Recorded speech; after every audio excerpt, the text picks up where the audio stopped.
Okay, so I was just telling the story about how my buddy and I were up here hunting. I'm in the Siskiyou Mountains of southwestern Oregon, not far from the California border. I've lived here 2.5 years now. I'm out in the forest and been recording some strange sights and sounds and things, and just using this YouTube channel as an inventory to place it all. So I just did a short clip where I talked about how I've been out here hunting every day, and every morning and every evening I go out, I see deer. And then there's a satellite going by. And then so he comes out, and I set him up on one side of the ridge looking out, and I'm on the other side of the ridge, like we're just not far away, but over the top of the ridge top. So I'm watching one side, he's watching the other. And it's in the morning, and I start hearing this like whoomp, whoomp, whoomp sound. And it's like, I know owls can make some weird noises, but it has like air behind it, like it was like if it was like a moose or something. A whoomp, whoomp. But I've hunted moose, and I've called them in Alaska, and I've hunted elk. I know what they sound like. It wasn't anything like that, but it had that like that volume of air to it. Oomph. And then he was, it was coming from the top of the mountain in the tree line on his side, and he could hear it better. He's 31, and I'm on the opposite side of the ridge, and I'm 58 with hearing aids, so he's got better hearing. And he heard a couple of whoops in there too, as well as the sort of rhythmic whoomp, whoomp, whoomp. But I can't stress enough it was like the guttural air volume. Anyway, we didn't see one critter, not one bird, not one squirrel, nothing. And then came out for the evening hunt, same damn thing. The noise started up again, didn't see one thing.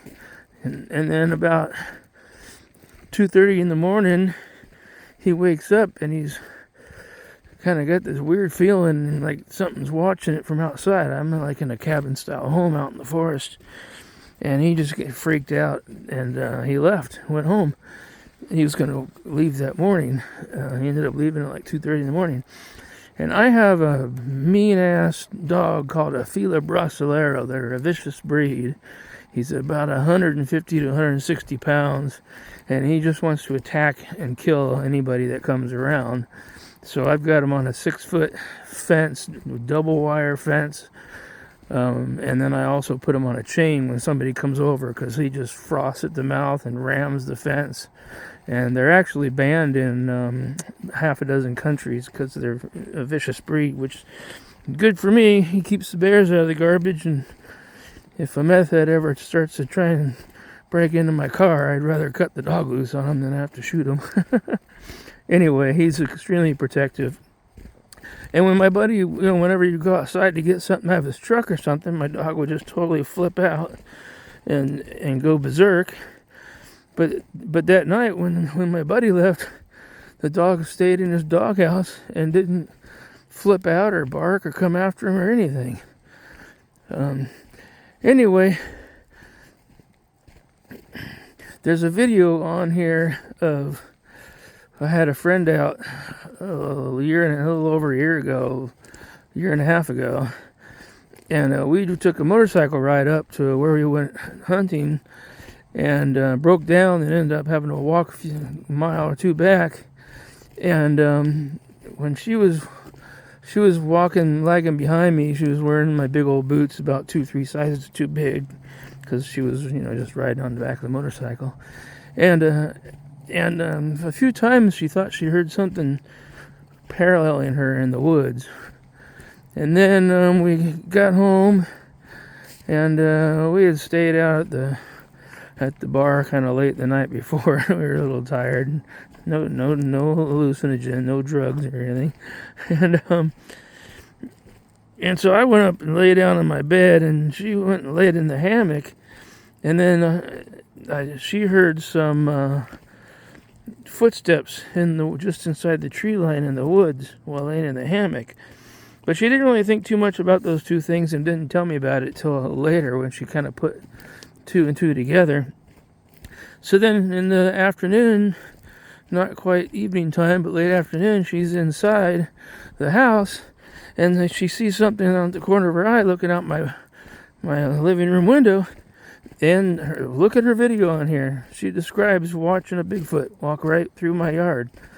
And that's the same window where my buddy was, just kind of got this feeling like he was being watched or something. So, anyway, I don't know what the oomph sound was. Never heard it before. I've been hunting my entire life. I'm 58 years old, so started shooting a firearm when I was 2. Started deer hunting on the floorboard of a Jeep when I was 6 weeks old. And I have never heard that sort of sound before. So I don't know what it was, and I don't know why. All the animals were still. It was a gorgeous sunny day. And I just sat in the same spot this evening, and squirrels all over. Covey of quail came by on both sides of me. One quail landed on my rifle barrel thinking it was a branch. So, anyway, just wanted to log another weird incident that's happening here in southwest Oregon. I'm along the Redwood Highway, which connects I-5 at Grants Pass, connects it to the coast. Highway 101 in California at Crescent City. It goes through the redwoods. There's a cute little Bigfoot ice cream store in town that has a little museum that has a local print and some weird scat found locally, and there's a logbook where people enter in their encounters and stuff. So that one's in Cave Junction. If you ever go down the Redwood Highway, be sure to stop in, check out the little Bigfoot museum in the back. Alright, well, I gotta put this down and navigate my way through the trees, get my ass back home. Adios.